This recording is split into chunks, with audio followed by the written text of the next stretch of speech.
Viewers, Sri Lanka में ऐवान सदर की दीवारें गिरी, ढाका से बांग्लादेश की वज़ीर आज़म भागी और अब काठमांडू की सड़कों पर नौजवानों के नारों ने हुकूमत का तख्ता उलट दिया। सवाल यह है, क्या जनूबी एशिया की अशराफिया का सूरज गुरूब हो चुका है? जब नौजवान अपने मुस्तकबिल को लूटा हुआ देखते हैं तो वो कानून नहीं, ताकत की ज़बान बोलते हैं। श्रीलंका, बांग्लादेश और अब नेपाल, क्या ये महज एहतजाज हैं या बगावतों का एक सिलसिला जो पूरे खित्ते को लपेट में लेने वाला है? श्रीलंका के ऐवान सदर से ढाका की गलियों तक, ढाका की गलियों से काठमांडू के चौक तक एक ही सदा है, हमारा मुस्तकबिल वापस करो। ये सिर्फ सियासत नहीं, ये एक इनकलाब की धड़कन है। सवाल ये है, अगला तख्ता कहाँ उलटेगा? इस वीलॉग में तमाम इनसाइडर्स आपके साथ शेयर करेंगे। आप देख रहे हैं 92 न्यूज़ डिजिटल और मैं हूँ हमजा तारड़। व्यूअर्स, नेपाल, बांग्लादेश, श्रीलंका के बाद क्या जनूबी एशिया जेनजी की इनकलाबी तहरीकों की ज़रख़ेज़ सरज़मीन बनता जा रहा है? इस बारे में तज्ज़ियाकारों का कहना है कि जनूबी एशिया की इन नौजवानों की बगावतों में एक चीज़ कॉमन थी, वो ये कि मुजाहिरीन एक दूसरे से सीख रहे हैं, लेकिन हर मुल्क में हालात और मुहर्रिकात मुख्तलिफ थे। व्यूअर्स, लोहे के बूटों की खड़खड़ाहट ढोल की थाप जैसी लग रही थी।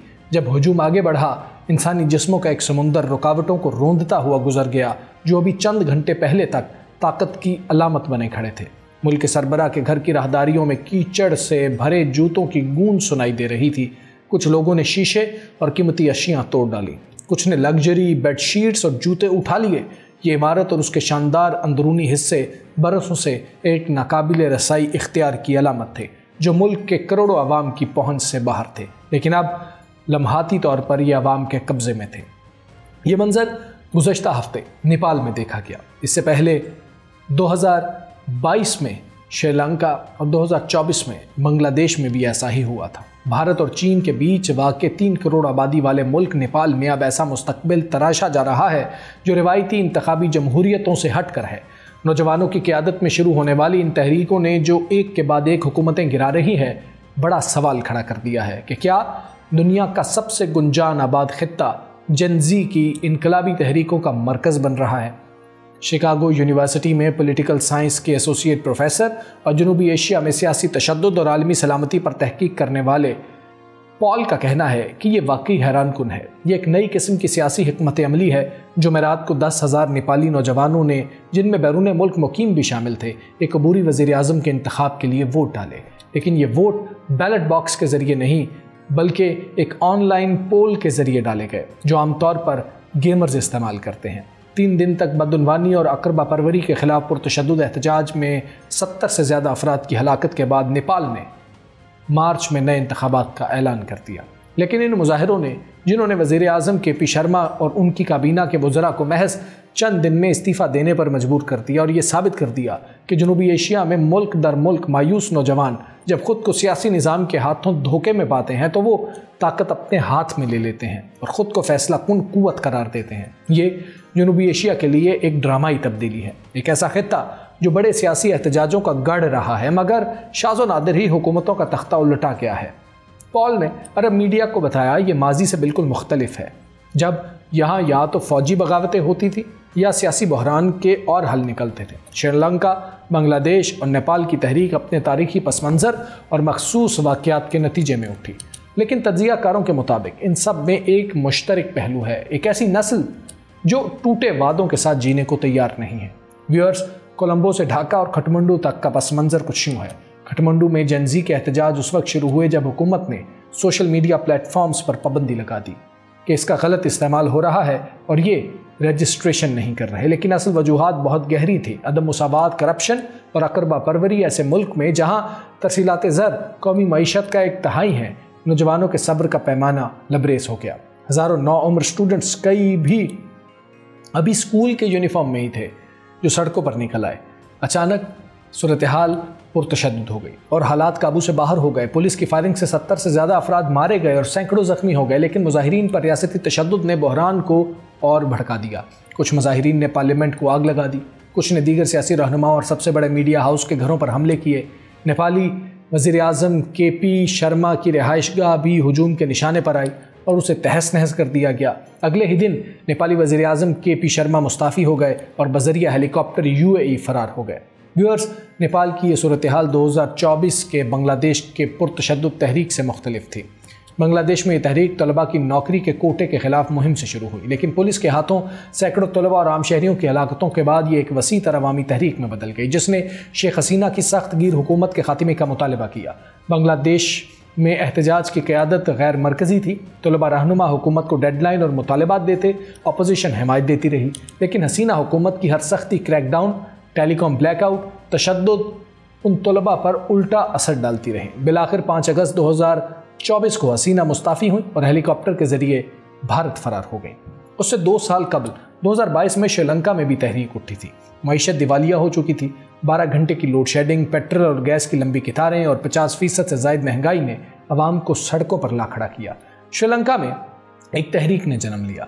नौजवानों ने कोलंबो में सदारती सेक्रेटेरिएट के सामने एक एहतजाजी कैंप बनाया। यह मकाम जलसों, तकारीर और आर्ट परफॉर्मेंस का मरकज़ बन गया। बिलाखिर जुलाई के वस्त में राजा पाक्सा मुल्क छोड़कर भाग गए। जब उनकी रिहाइशगाह मुजाहिरीन ने घेर ली, ह्यूमन राइट्स वॉच के एशिया डिप्टी डायरेक्टर मीनाक्षी गैंगुली के मुताबिक इन तीनों ममालिक में नौजवानों ने ताकतवर हुकूमतें गिराकर ये दिखाया कि असल बुनियाद समाजी और मुआशी नाहमवारी और करप्ट अशराफिया है, जो नई नस्ल की मुश्किलात से कट चुकी थी। जेनजी ने अपनी ज़िंदगी में 2 बड़ी मुआशी कसाद बाजारी देखी हैं, 2008 और 9 की, और फिर कोविड के बाद की। वबा के दिनों में वो समाजी तन्हाई का शिकार रहे, मगर उसी वक्त डिजिटल प्लेटफॉर्म्स के साथ उनका ताल्लुक और गहरा हुआ। ये सब कुछ उस वक्त हो रहा था जब उन पर हुकूमत करने वाले रहनुमा उनके दादा दादी की उम्र के थे। जब ये हुकूमतें गिरी तो नेपाल के वज़ीर-ए-आज़म की उम्र 73, बांग्लादेश की हसीना के 76 और श्रीलंका के राजा की 74 बरस थी। ह्यूमन राइट्स वॉच की एशियाई डिप्टी डायरेक्टर मीनाक्षी गंगुली के मुताबिक जनूबी एशिया की नौजवान नस्ल अपने सियासी रहनुमाओं से कोई रब्त नहीं जोड़ पा रही, फासला बहुत ज़्यादा हो गया है। इसलिए नेपाल में अकरबा परवरी के ख़िलाफ़ एहतजाज को #नेपोकिड जैसी सोशल मीडिया मुहिम ने हवा दी, जो इंडोनेशिया में भी नौजवानों के बड़े एहतजाज का सबब बनी। तज्ज़ियाकारों के मुताबिक इन तहरीकों की सबसे बड़ी ताकत यह है कि नौजवान अपने बेहतर मुस्तकबिल का तसव्वुर कर रहे हैं और मौजूदा हकीकत और अपने ख्वाब के दरमियान फ़र्क पहचान रहे हैं। अगर इन तहरीकों को सिर्फ गुस्से की ऐनक से ना देखा जाए तो उनमें दरअसल एक जमहूरी ख्वाहिश पोशीदा है। वो ये है कि जेनजी की सियासी शमूलियत, मुआशी इंसाफ और मुंतखब नुमाइंदों को जवाबदेह बनाना है। जनूबी एशिया के नौजवानों की अक्सरियत इंटरनेट और डिजिटल टूल्स इस्तेमाल करने में माहिर है। डिजिटल प्लेटफॉर्म्स को कम्युनिटी बनाने, मुनज़्ज़म होने और इजहार के लिए बड़ी महारत से इस्तेमाल किया गया है। इन तमाम ममालिक में हुकूमतों की जानिब से इंटरनेट या प्लेटफॉर्म पर पाबंदी सिर्फ उल्टा असर डाल रही है। नेपाल के नौजवान मुजाहिरीन के बारे में भी ये कहा जा रहा है कि वो अशराफिया के बच्चों की पुरतायुश ज़िंदगी और बैरून मुल्क मुकीम होने को नज़रअंदाज नहीं कर सकते थे, जो उनके अपने मुस्तकबिल की कुर्बानी पर बनाई गई एक ज़िंदगी है। ये खालिस्तान नस्लों का टकराव है। ये एक ऐसी नस्ल का अखलाकी गुस्सा जो ये समझती है कि उनका मुस्तकबिल चुरा लिया गया है। इंसाफ, मुस्तकबिल और नौकरियों के नारों को जब टेक्नोलॉजी की महारत के साथ मिलाया गया तो इन तहरीकों ने रिवायती अशराफिया पर बरतरी हासिल कर ली। जनूबी एशिया के सोशल एक्टिविस्ट जीवन शर्मा, जो इस वक्त काठमांडू में जेनजी की हालिया तहरीक पर तहकीक कर रहे हैं, उनके मुताबिक ये तहरीकें एक दूसरे से भी सीख रही हैं और इंडोनेशिया और फिलिपाइन जैसे ममालिक के नौजवानों के एहतजाज से भी मुतासर हैं। उनका कहना है नेपाली नौजवान श्रीलंका और बांग्लादेश की तहरीकों को करीब से देख और सीख रहे थे। ये सब किसी खला से नहीं उभरा, बल्कि सियासी क़यादत से गहरी मायूसी का नतीजा है। कोलंबिया यूनिवर्सिटी की रिसर्चर रोमेला सेन, जिनकी तहकीक खाना जंगी और बगावती हुकूमतों पर है, उनका कहना है कि सोशल मीडिया पर हैशटैग कैंपेन्स और गैर मरकज़ी तंजीमी ढांचे, ये सब एक नए डिजिटल एहतजाजी हथियार की अलामत बन रहे हैं। अब सिर्फ ये सवाल बाकी है कि अगली बार ये तहरीकें कहाँ भड़केंगी और क्या तबाही लाएंगी। व्यूअर्स, ये महज चंद ममालिक का एहतजाज नहीं, ये एक नस्ल का ऐलान जंग है। वो नस्ल जो टूटे वादों, करप्ट अशराफिया और बुरी क़यादत के खिलाफ उठ खड़ी हुई है। याद रखें, जब जेनजी सड़कों पर आती है तो इक़्तिदार के ऐवान लरसते हैं। अगली बार कौन सा ऐवान टूटेगा, फैसला वक्त करेगा। श्रीलंका, बांग्लादेश, नेपाल, ये कहानियाँ एक अलर्ट हैं। नौजवान नस्ल के सब्र का पैमाना लबरेज हो चुका है। अगर हुक्मरानों ने आंखें ना खोली तो कल तारीख उन्हें सिर्फ बुज़दिल भागने वालों के तौर पर याद करेगी। ये सिर्फ एहतजाज नहीं, ये नस्लों का टकराव है। एक तरफ बूढ़ी क़यादत, दूसरी तरफ डिजिटल हथियारों से लैस नई नस्ल। व्यूअर्स, ये आग बुझने वाली नहीं।